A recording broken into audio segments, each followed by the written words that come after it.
from our mayor candidates. So you will each have 1 minute for an introduction. Bob, if you'd like to go first. Hi, my name is Robert Jackson, and I'm planning to be the mayor.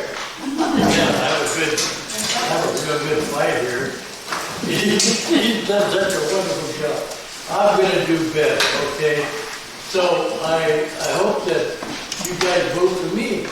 But, you know, you're going to have to give Randy a few plus, because he's up that road he put in out front of the highway there, around in front of the stores and everything, turned out to be really nice. And I think that's one of the wonderful parts. It kind of upgraded our city here a lot.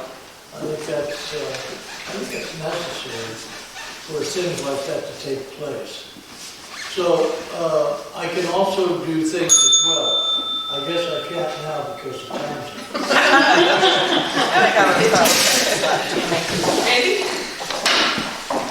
Randy Woods. I've raised in Hot Springs. In with all the, my father owned the service station. I got to grow up with all the old people in town, so I know all the history of town, know all the infrastructure history, know all that. Very vested in town. I decided at the age of 16 that I wanted to be a part of the community. I joined the ambulance at 19 and joined the fire department. And I've been a community member in community, whether it be Lions, whether it be school projects, whatever. I've always been a community-minded person. And when the opportunity to become mayor came up, I took it because the community needs someone to take the lead, fix the problems, and go forward and make the community a way better place to live. And that's what I've always wanted to do, and I'm doing it, and I'd like to continue to do it to get the project done. Thank you. Awesome. Thank you.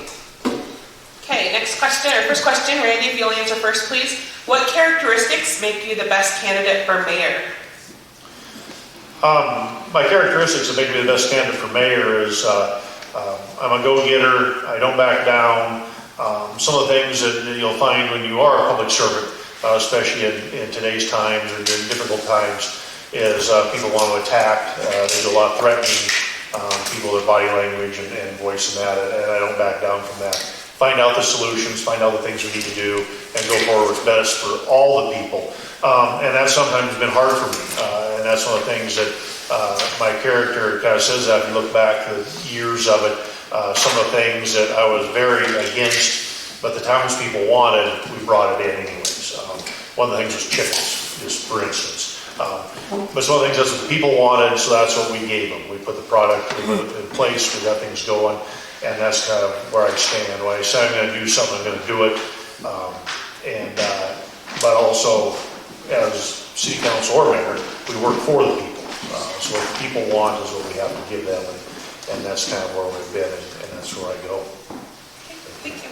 Bob?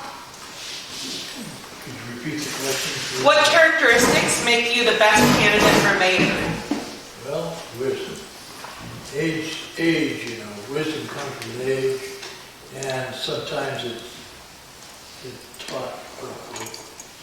And I've lived a good life. I lived a round life, and I've worked a hard life.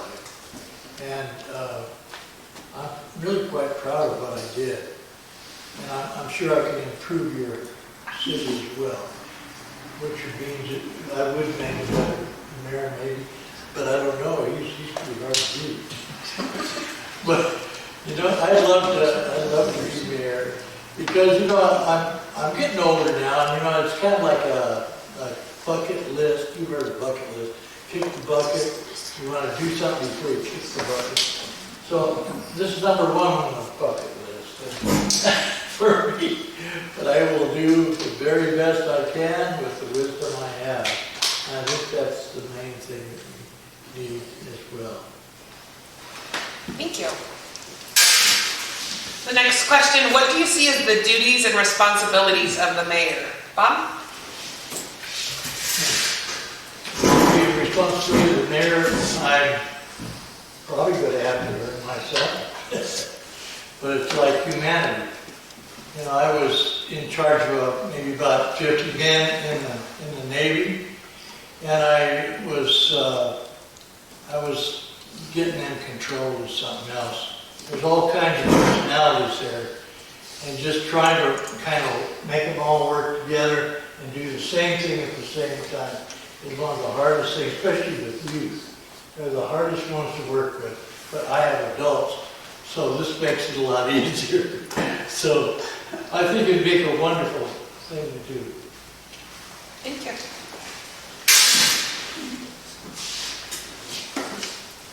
Randy? Duties of a mayor, so the MCA spells that out. Of course, you got to remember that the mayor is part of the executive branch. The legislative branch makes the rules. The mayor's job is to enforce the rules. So the mayor of a town or a city, they enforce the rules that are set forth by the city council. They do the day-to-day operations of the town, so they're in charge of all the employees. They're in charge of hiring and firing and dealing with employee problems. And then also, then, you know, with that, you're overseeing all the other things. You're overseeing public complaints. You're overseeing the other things that go on. So people have complaints about something, it ends up on the mayor's desk. We go through all that and deal with it. And the best way to deal with that is through education. You know, two different people want different things or whatever, and we just have to educate back and forth with what's going on. So it's the mayor's job to kind of keep control of all that, run the business. And that's really what the town is some people say it's not, but that's what it is. It's a business, and we have to run it. We have to have our employees doing their jobs. We have to produce a product for the public. The public is our customer. They're the ones paying us. They're the ones that want solutions, and that's what we're there for. And that's what the mayor's job is every day, is looking at that stuff. We get complaints every day. We have come up with solutions every day. It's just something that, as a mayor, you might get called at 2 in the morning because a pump went down the lift station and you have to go help work on it. Those are some of those things that I've been there for and done over the years. Is we only have a couple public works guys, and at 2 o'clock in the morning when we got to be working, I'm out there with them. And some of that knowledge I have comes with that, is I go out and help them get those projects done, and no matter what time of day it is. And it's a 24-hour-a-day job, it's more than what the MCA says, but in a small town like this, it's what it has to be, because there's not that many of us. Great, thank you. Next question, Randy, if you will answer first.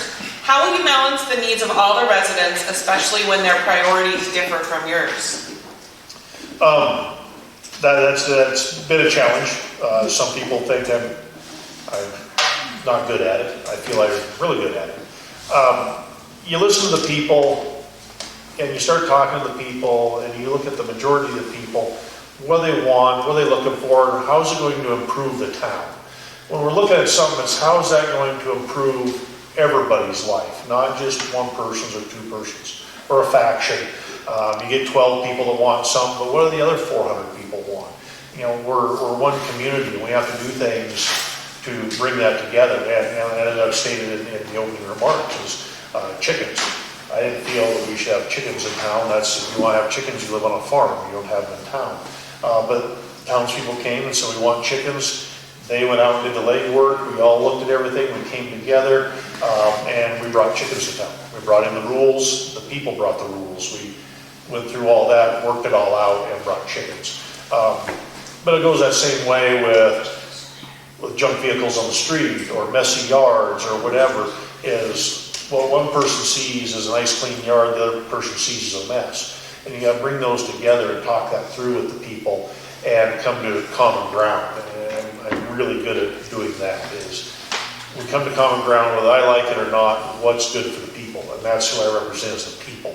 And what one person might be mad about because, well, you went that way, but that's what's good for the people. It's for everybody, not just for those 1 or 2 or that one faction.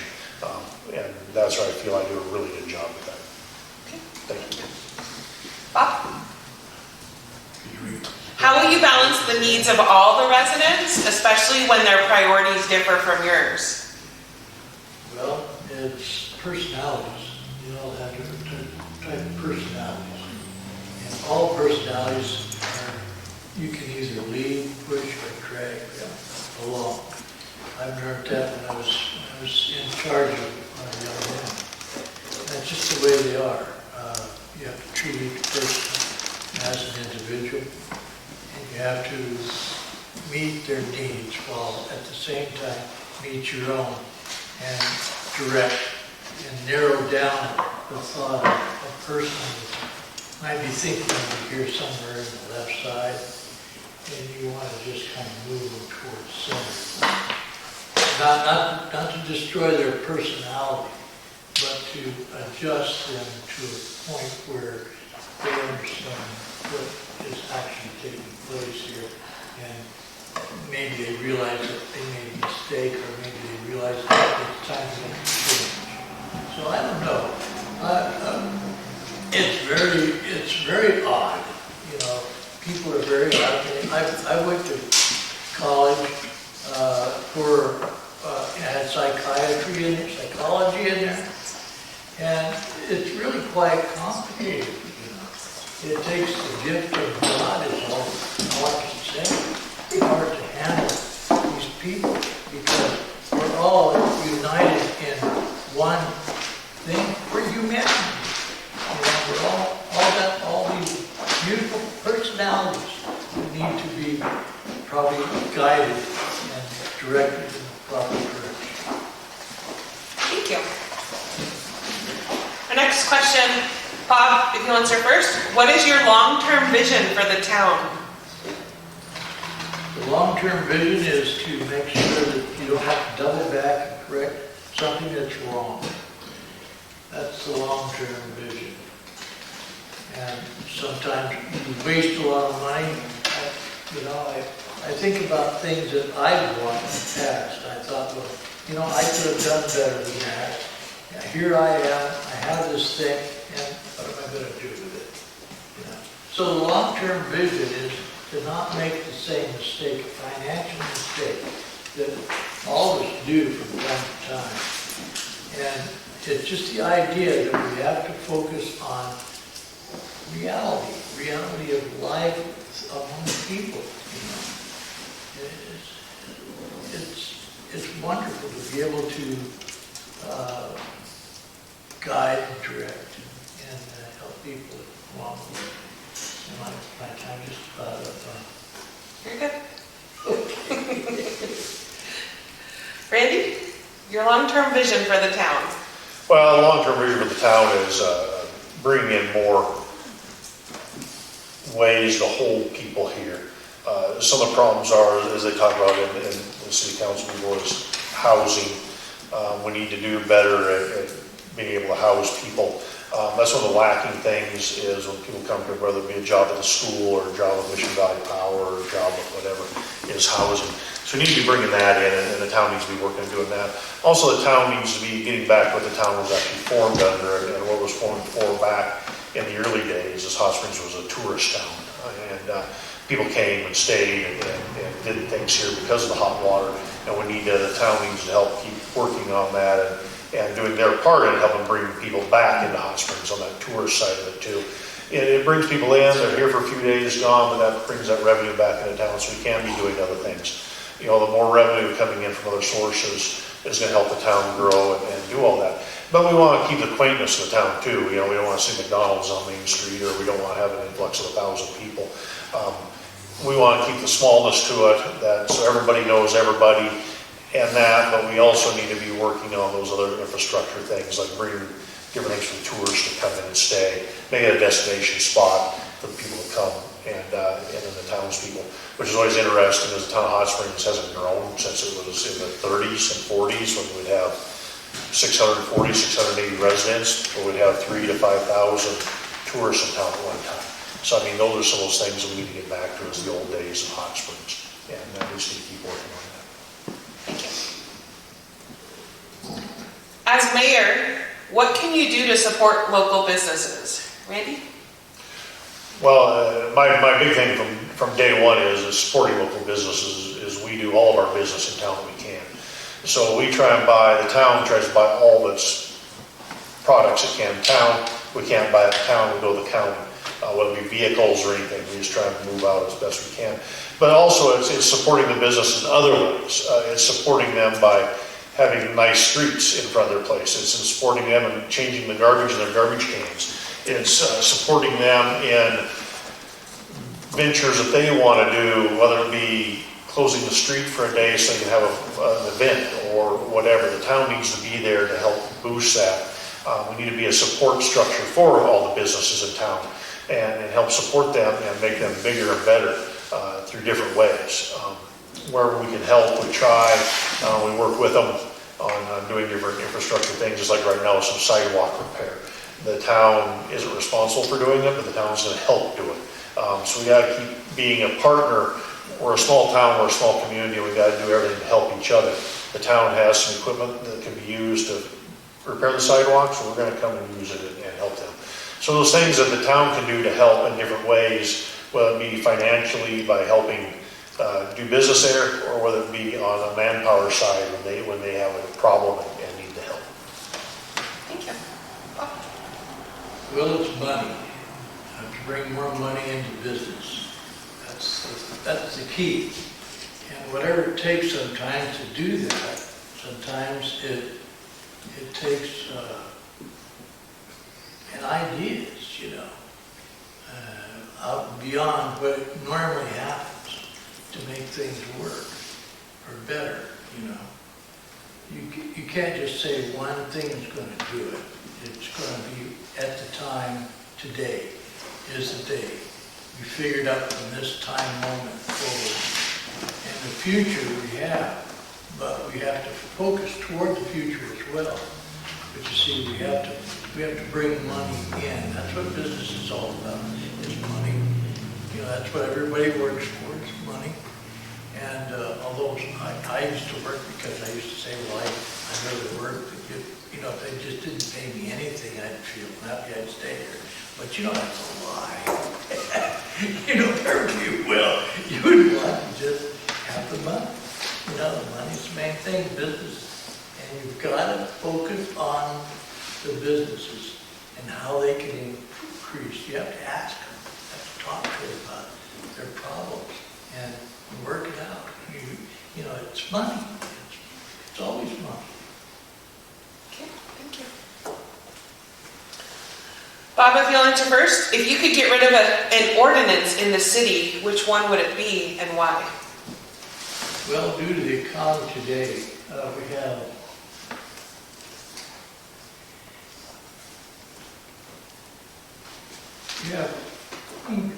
people.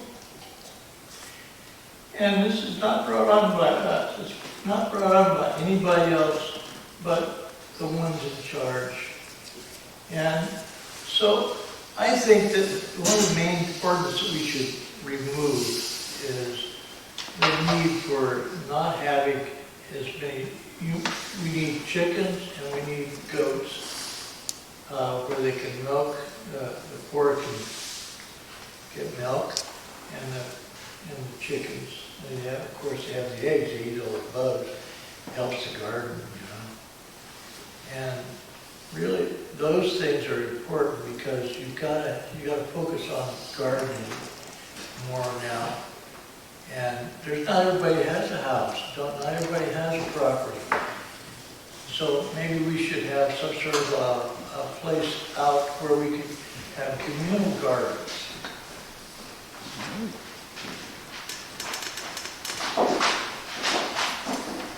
But I see a lot of things are wrong. It has to change. Our government, now we have Republicans in there, and my grandfather said, oh, you have to be worried about it because they'll put you into depression. And I said, oh, yeah, but you know, they're right about things. Well, that's right, but they're also wrong too. And so they're focused on that. There's that money problem again. I'll better stop at that. Randy, if you could get rid of an ordinance in the town, which would it be and why? That's actually a really tough question. The ordinance is there because we live in a community, and that's where ordinances or laws are put there to stop anarchy to a point. And they're put there, ordinances is always funny, as we were just talking about that, I was thinking about that, Trudy said that the other night, is we need to review our ordinances because they come and go, and some are old, some are new. But it's always funny is ordinances are made because there's a faction of people that are tired of a generator running all day long in town, so they make an ordinance against it. well, that fixes that problem, and 10 years down the road, you're like, why is that ordinance there? You know, and so you look back at these things as like a 6-foot fences, or why can't we have an 8-foot fence? I mean, there's all kinds of ordinances that are put in place by the city council. The mayor, remember, the mayor has nothing to do with this, but the city council put them in place because people came to them with a problem, and a group of people came and said, yes, we want this fixed, and this is what we want done. You know, so if you go through the ordinance book, there's lots of them that should be there, there's lots of them that shouldn't. There's lots of them that are confusing. For me to pick one, you know, fireworks. I think we should have fireworks year round. They're really cool, and I like them. But I think we should have fireworks. But the reason the ordinances are there, like I said, is because a faction of people wanted a change or wanted to stop something. So we went through and redo the ordinances. That's why we're always looking at redoing them. And it's kind of interesting, whether it be like the ordinance for chickens. You can even have chickens in town. It's not a problem. But those are the ordinances, so you can't have a goat. Why? Because it's the way it is. So those are some of those things that we'll be looking at, whether I will be or not. I don't know, the town council will be reviewing the ordinances. Those are some of the meetings you need to come to. They're the ones that put them together for you. And so you come to those meetings and look at them and see what the ordinances even are. Thank you. Randy, how would you describe the town of Hot Springs to someone who's never been here before? You're going to read a lot of, I have some newspaper articles. I had an article in Time Magazine, Flathead Living, Glacier Country. Been in the newspaper multiple times, whether it be the Missouli or the Ledger. I describe Hot Springs multiple different ways. Probably my most colorful one is Hot Springs is an old tourist town because of the hot water. And we have all types of people living here. We have hippies, rainbowers, farmers, ranchers, loggers, retired people. You know, I went on and on and on with all these people that live in town, and we all live in town of 640 some people, and we all live there in harmony. It's kind of a real cool atmosphere. Because when you go to bigger cities, with an ethnic group, or you're a rainbower, you're a hippie, or whatever, you're in your own little factions, you never really come together. In Hot Springs it doesn't. Just like the Grange Hall here is, you come to one of the Grange meetings and you're going to meet everyone from all the walks of life I just mentioned here, trying to get the Grange going. Those same walks of life, though, if someone has a lady in town ends up with cancer and they're doing a fundraiser, all those people are going to come and get that fundraiser and help everyone out. One of the things about Hot Springs is neighbor helping neighbor, and you can do an internet search, and I have a whole speech on that too that I've done. But those are some of those big things that Hot Springs does. Everyone knows everybody, everyone's willing to help each other, and those are some of the things about Hot Springs. Like I talk about Hot Springs all the time. I just spent 5 days on a fact-finding tour in southern Colorado, and talk about Hot Springs to everybody, whether it be from the restaurants to the hot water springs to everything else that goes on here, and come see the area. So it's I'm very passionate about Hot Springs. Anyone that's been around me knows that you want to know about Hot Springs, I can tell you anything there is to know about it. So. Thank you.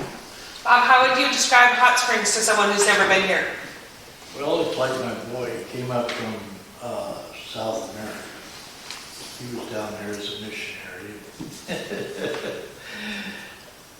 And he says, why is everybody so friendly? I said, well, that's the way it is. It's supposed to be. I says, it's 40 years behind the rest of the world. But I said, it's great. I said, you need to come up here and live. He says, oh, I wish I could. So that's an illustration. You gotta let the people know, hand on hand, you wave at them, you come down, you shake their hand, you talk to them. It's really important. That means a lot. He saw a lot of crime. He was defending himself against Bushmen. They were coming after him with machetes. They fight with machetes down there. They don't use guns. They cut arms and legs off. It's terrible. He got away at the time. He took it away from him. And he's trained now, military, so he gave him a foot up. But, you've gotta take people who are abused. He was abused. You gotta make him feel home, like this is home. This is what's important. Thank you. Bob, if you're elected, what will be your priority on day one? Oh, good Lord. Day one's a holiday, so there's no employees.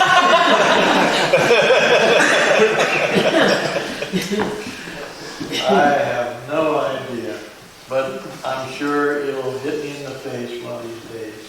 I walk along. I just simply don't have any idea, but I will try to do the best we can. I know he will. I know I will. So, we're both, we're trying to focus on what's really important. And at that particular time, we'll key in. Thanks. Randy?